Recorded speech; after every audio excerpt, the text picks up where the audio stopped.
Вау! Добрый день, любі друзі! Вау, меня зовут Маша, мое полное имя Мария Тельнов Арбер. Я родилась в Украине, в Днепропетровске, а тогда еще Днепропетровск, сейчас это Днепр. Я живу в Израиле 21 год, практически 22 года. Сегодня мы встретились в телевизской студии с моими прекрасными друзьями и замечательными музыкантами Реут Рівка и Борис Мальковский. Наше интервью будет проходить на 2 или, может быть, 3 языках, даже я не знаю. На русском и на английском. Я очень хорошо понимаю украинский и даже могу говорить, но, к сожалению, когда я волнуюсь, я вообще ничего не могу говорить по-украински, поэтому лучше я не буду. Вот. Начнем с того, что я представлю Реут. Реут, hi Reut. Hi. Nice seeing you here, and I'm so glad you actually doing this with us. Please tell us a little bit about yourself. Yes, so I'm Reut. I'm a singer. I am a multi-stylistic singer. I sing in many styles of music. My musical education is mostly classical. I studied at the Jerusalem Music Academy. I have a master's degree in Baroque singing from the Royal Conservatory in The Hague in the Netherlands. And I perform in many musical styles from a very young age. I am a jazz singer since I was very young. A professional jazz singer. I perform around the world, and I have a lot of experience with ethnic music. So I'm very open to many vocal styles, and from a very young age I was curious about singing Sephardic music, Ladino music, Arabic music, Greek music, Gypsy music, Balkan music, and I've done a lot of these styles also on stage. Mm-hmm. Actually, this video, this meeting, we're going to talk about Jews in Israel who came from Arabic countries. Yes. Okay, so that's why actually we met. What can you tell us about your family, about you, and this? Yes, so I come from a family. You can say it's a musical family. My grandfather, he was born in Morocco, and he was actually a singer and composer of Andalusian music. So the music of the Moroccan Jews.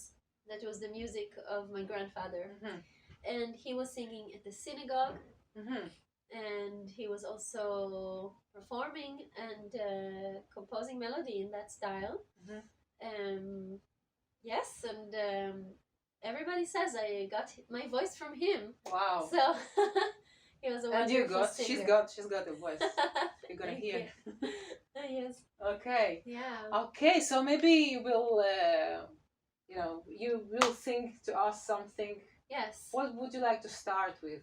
Yes, so I will perform a song called, actually it's a song called Morenica. It's a song from the Ladino culture. What is Ladino? Please tell us about. Yes, so Ladino is the music of the Sephardic Jews, the Jews that were in Spain, and many of the Jews that were in Spain during the Middle Ages, after the Inquisition of the end of 15th century, they ran away and fled, many of them actually to Morocco. So they scattered down through the Iberian to Africa. And my family also was 500 years ago was in Portugal and Spain, and so this music is in my blood, you could say. Wow. And Ladino is also the language of the Sephardic Jews. It's very similar to Spanish, but it's also... So tell us, what is the Sephardic Jews actually? What is the Sephardic Jews? Let's explain to all. So the Sephardic Jews were the Jews that lived in Spain and Portugal during the Golden Age, as they call it. It was the Golden Age because it was a time of great prosperity for the Jews in Spain. There was Arabic rule actually in those days. Yeah. And the Jews were rich and accepted, and they were very creative. They wrote a lot of text and music, and they were very happy.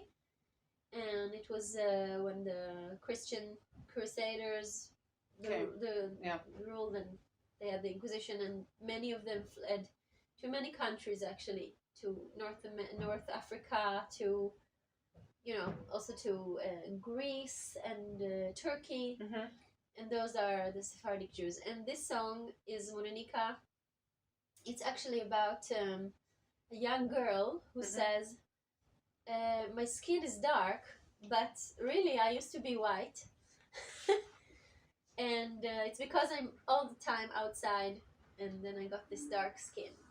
And this song is inspired by the Bible, actually. By the Song of Songs. It's one of the most famous, Shir HaShirim, one of the most famous parts in the Bible, where there is one chapter where the girl says, you know, my brothers put me in this field to work in the sun, and now I have brown skin. It's because I wasn't modest, and apparently she was a little bit, she was having fun or something, and then they punished her. Terrible brothers. Yeah. But anyway, it's inspired by this song, this text, and I will sing this song in the Hebrew version. So I will sing it in Hebrew, and yes. Okay. The stage is yours. Thank you.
How does your Oriental experience affects you as a musician? My Oriental background is... I mean your Oriental background, Yes. of course, yes. I think when you have Oriental background, as a child, you hear many kinds of music. Because as a child, I heard some Oriental music naturally, because I listened to my grandfather singing, or my uncle. He was also a paitana singer. And at the same time, my big brother, he was a rock guitarist. So he was playing... Musical family you had. Exactly. So he was playing, for me as a baby, he was playing Led Zeppelin and Pink Floyd. So I think it makes you a very interesting musician, because you have many different influences. And then I started singing classical music when I was 12. So I'm singing Mozart, at age 12. And then it makes you, I think, a curious musician, because you have many, many kinds of influences. And when I started singing jazz as a teenager, it was so natural for me, because I already had it in my body. I heard rock, and then when I started singing Ladino, when I was a teenager, it was also very natural, because it was already inside of me, this Oriental music. I think in whichever style of music you perform, all of your musical sensitivities come to expression, and you're able to perform in a more interesting way. If I have a classical phrase in a classical piece, and it's very, like many, many fast notes, it's something I'm very good at as an opera singer.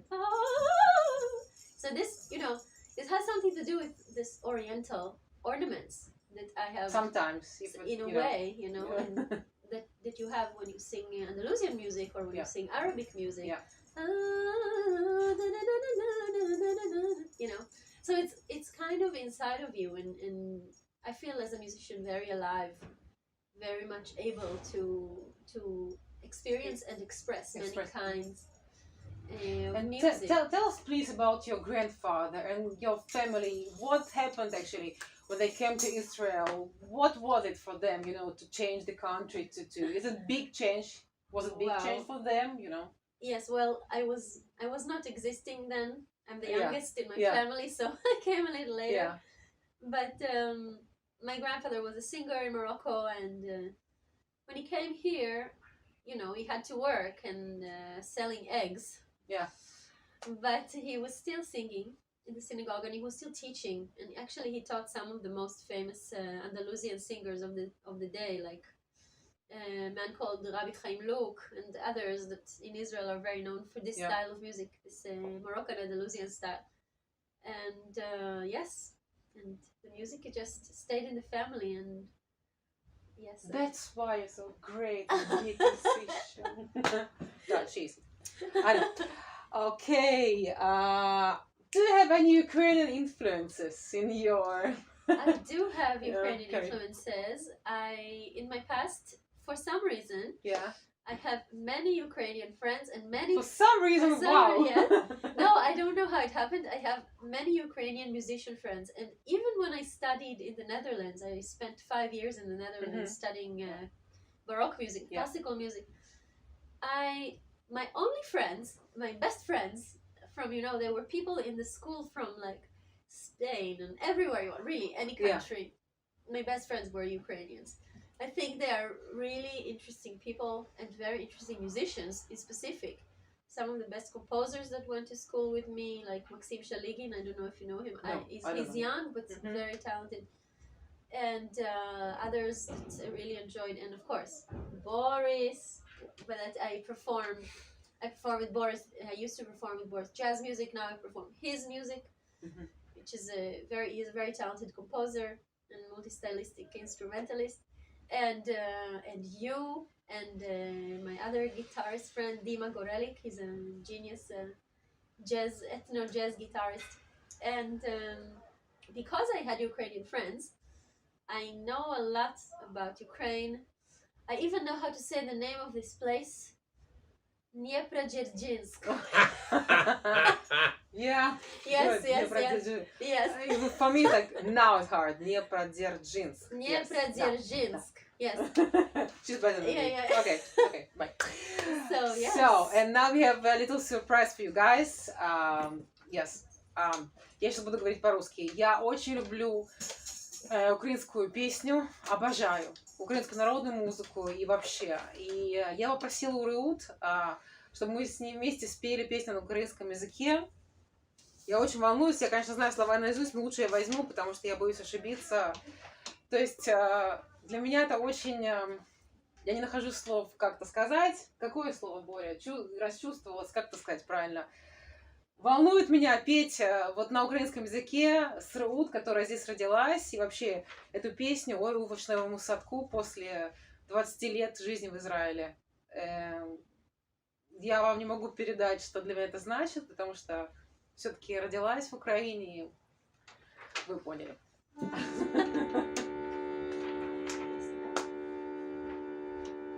Ой, у вишневому саду соловейко щебетав, додому я просилася, а він мене все не пускав. Додому я просилася, а він мене все не пускав. Милий ти мій, прошу тебе, зоря зайшла, пусти мене, проснеться матінка моя, буде питать, де була я, проснеться матінка моя, буде питать, де була я. А ти, мила, скажи в ответ, дивись, яка чудова ніч, весна іде, красу несе, а в тій красі радіє все. Весна іде, красу несе, а в тій красі радіє все. Доню моя, не в тому річ, де ти гуляла цілу ніч, чому розплетена коса, а на очах бринить сльоза, чому розплетена коса, а на очах бринить сльоза. Коса моя розплетена, її подорога розплила, а на очах бринить сльоза, бо з милим розлучилась я, а на очах бринить сльоза, бо з милим розлучилась я. Мамо моя, прийшла пора, а я весела, молода, я жити хочу, я люблю. Мамо, не лай дочку свою, я жити хочу, я люблю. Мамо, не лай дочку свою.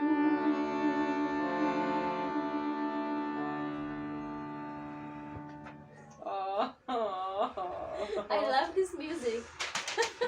I love it. Yes. I love the way you're singing. Thank you. I love the way you sing it. You know, it's. I love the way you play. I enjoy you both. This music really reminds me of many Israeli songs that were composed. Right. Yeah. In Yes, the of course. beginning of 20th century, because many Jews came from Ukraine, countries, from from Russia, Ukraine, from from Russia. Yeah, from Eastern Europe. exactly. And they had these influences, these Exactly. musical influences, and they brought it Yeah. to the Israeli repertoire of the beginning of the century, 20th century, and the Right. beginning of the Israeli country, you know, the 50s, the 40s, and really this style is so natural It's very natural. It's, for an Israeli yeah, person. yeah, because exactly. it's just there.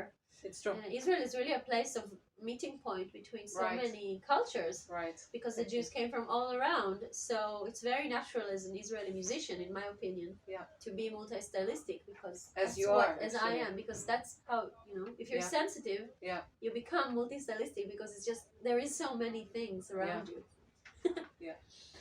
Окей. Сейчас бы я хотела поговорить с Борей.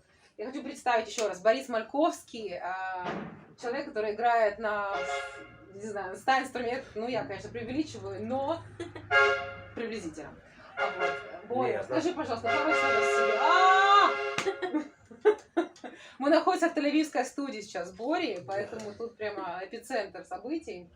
Вот. В Южном Тель-Авиве, такой райончик, тот еще Тель-Авива. Боря, расскажи о себе, где ты родился? Ты родился в Одессе. В Одессе. Да. В Одессе жил до 17 лет, мало выезжал. Так же, как и Маша, могу сказать, что украинский язык и литературу учил прилежно в школе. Вот. Сейчас говорить тоже гладко не смогу, потому что много лет прожил в Польше. И все перепуталось. Ага. По-польски сейчас говорю бегло, по-украински нет. Но если меня во Львов отправить на 2-3 недели, то заговорю еще как. Так Да, что да. понимаю, тоже читаю. Кстати, в Киеве вообще сейчас очень много говорят на украинском языке. Конечно, больше, чем в наши времена, но все Да. равно вспоминаются стихотворения, вспоминаются отрывки из литературы. Да. Так что связь всегда, конечно же, есть. Боря, пожалуйста, сыграй нам что-нибудь на баяне. Боря играет Именно прекрасно на баяне? Да, именно на баяне, да. И скажи, что ты нам сыграешь, пожалуйста. Я просто поимпровизирую. Разрешите? Разреши.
Okay, the next song you're gonna sing for us is Shedemati, Yes.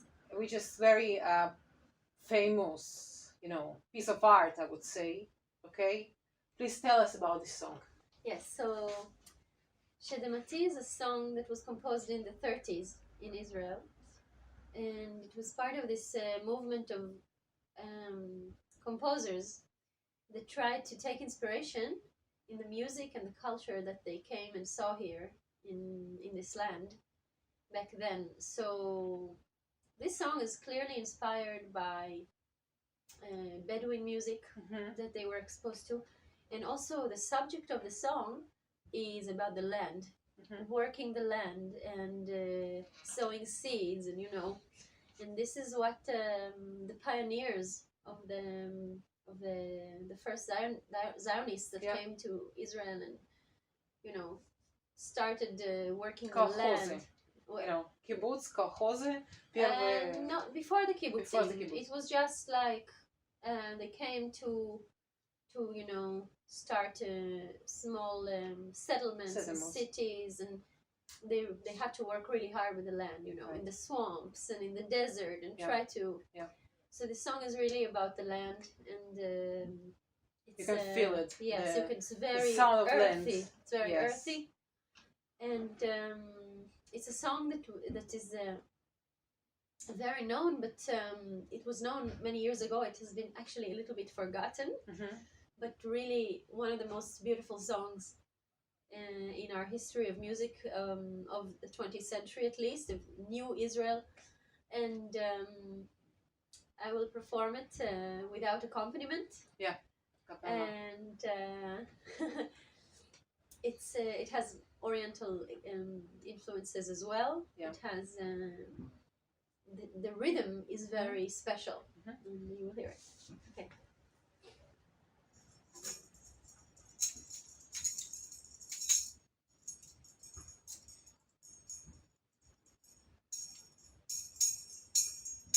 شدمتي עם שחר זרעתיה בדמעה תפילתها יוגב נשמה שדמתי רבתת לה למשחרה מאור חמה לפני קוצר שחקמה בצעד רב חרמש כלל יונפל אל על בצעד רב חרמש כלל יונפל אל על חרמש כלל يونف العال يونف العال. Oh, amazing! Woohoo! Wow, I love the way you sing these songs. Thank you so much. And I have to say, this is Hebrew actually, but very ancient, like old Hebrew, right? But it sounds very Arabic. Please tell us. I know why, but tell us why it sounds so Arabic. Yeah, that's a really great question. So I sing this song in the full Hebrew accent. And with letters such as Ain, Het, and these letters are also used in other Semitic languages, languages from this region, such as Arabic. Many kinds of Arabic, all Arabic languages use this Het and Ain, and these letters actually exist in Hebrew, but the general Israeli accent, normal, they don't use them anymore. Right. I don't know why. Except Ain, right? Except Ain. Actually. Ain, only Jews that actually came from Arabic countries, they speak with Ain. Yeah. And it's very interesting. I think it's because most of the Jewish Arab immigrants in the beginning of the Zionism, they were from Germany and Russia, and they didn't have those. You say Ashkenazi Jews. Exactly, Ashkenazi, and the Ashkenazi Jews, they didn't have those letters in their speech. They spoke Yiddish, And Yiddish Right. is more similar to German. Therefore, the accent, the normal Israeli accent, actually sounds a bit like German and Yiddish. It's like, you know, the R, it's like re, you know, and ein. There's two Carousel, things. It's Yeah. a little bit like Yeah. Yiddish more than it's like Arabic. Depends. Well, kind we of, can yeah. we can talk about this. You know what, guys? I live here 21 years, almost 22 years, and I do have accent in Hebrew when I speak. Not that strong, but I do have accent. But I never success, and I will never succeed to speak like reish. Reish. Never. It will be a Russian reish, like, you know, like. And ein. Ein is like never. It's like ein. It's from the throat Ein. somewhere. But most people But you just can. say ein. I can say ein because Ein. It's very, yeah. Это очень интересно, потому что человек с восточными корнями слышит, что в иврите больше европейской фонетики. Человек с европейскими корнями не согласен и говорит, что все равно ему слышится восточная фонетика. Но я думаю, что именно из этого симбиоза это и рождается, так же, как и все остальные явления в Израиле, где люди с востока и с запада учатся мирно сосуществовать. Да. Дружить, скажем так. Ну, мы дружны. Мы действительно Иван все. Кольмеля, no, нахон? no. So Okay. yes, that's what I was singing, and this you feel the earth, you know. Yes. I thank you too, guys. I'm Yes, It very like, sounds like. you know, in Israel, the land, it's the color is brown because it's like mixed together with the sand, right? There are many colors in There's Israel. many colors, but actually. it's not black like in Ukraine, right? Black. Yeah, we don't No, have black. We don't have black. We have brown. unfortunately. We have yellow Yeah. in the desert, and we Yeah. have a lot of green in the north. And Yes, but you know, it's kind of it's not the this, same. this green. kind of green. No, Yes. for me it's a lot. I live next to Jerusalem in the forest, and it's very green for me. But maybe Yeah. compared to Ukraine, it's No. not so green. No, but it's Yeah. enough. It's enough. Here we have everything: green, desert, sea. Yeah. We have everything. Yeah, we have everything. And now we continue, and actually we're gonna finish our interview or our meeting with Dror Yikara. Dror Yikara, it's пиют, это напев, который мы поем, евреи поют, один из напевов, из многочисленных напевов, который мы поем в шаббат.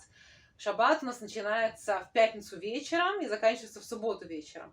Есть очень много разных напевов, да. Вот один из них, please tell us about this, okay, Yes. about this Dror Yikra. So the Rorikra is a song you sing at the Shabbat table. Yeah. Normally you sing it on Shabbat morning. So as you know, yes. Shabbat morning. Yes, okay, yes. So okay. as you know, Shabbat starts on Friday evening. You go to the synagogue, you have a really nice meal, you pray. And on Shabbat morning, there is another meal. It's called the second meal. It's in the morning. And You have 3 meals. like yes, 3 meals. exactly. And after you return from the synagogue and from the morning prayer, you come home and there's so much great food, and you sit on the table and you bless the food, and you also sing this many songs. The Jewish religious families, they like to sing songs on the Shabbat table. It's part of the fun.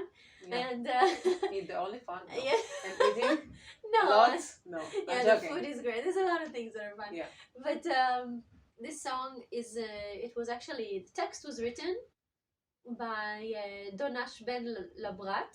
Mhm. He was a Jew from Spain, Mhm. and he wrote this at the Middle Ages. So it's a very old song, Mhm.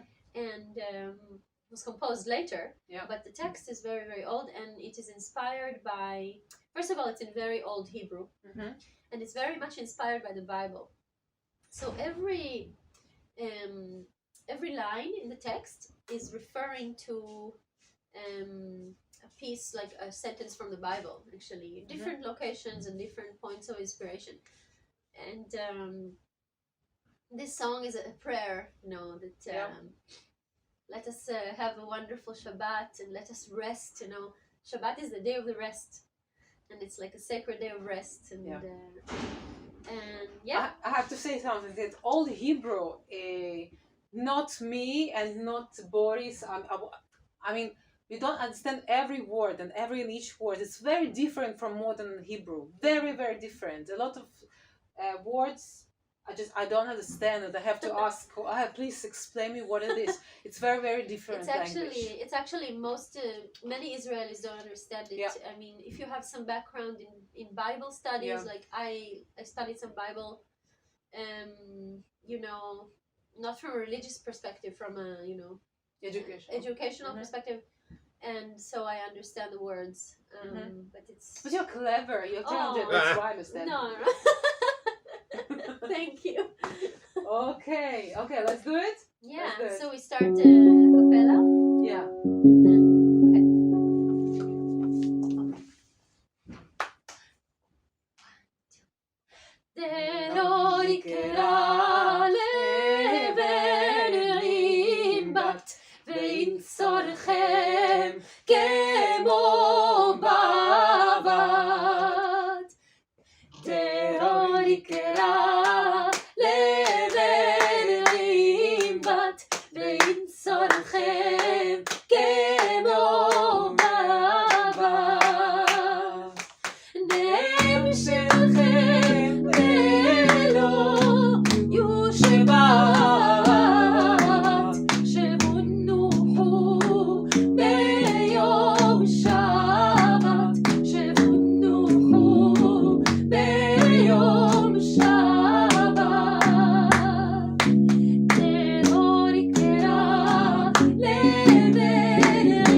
Дякую. Дякую. Щиро дякую. Щиро дякую. Yes, of course. Bye-bye.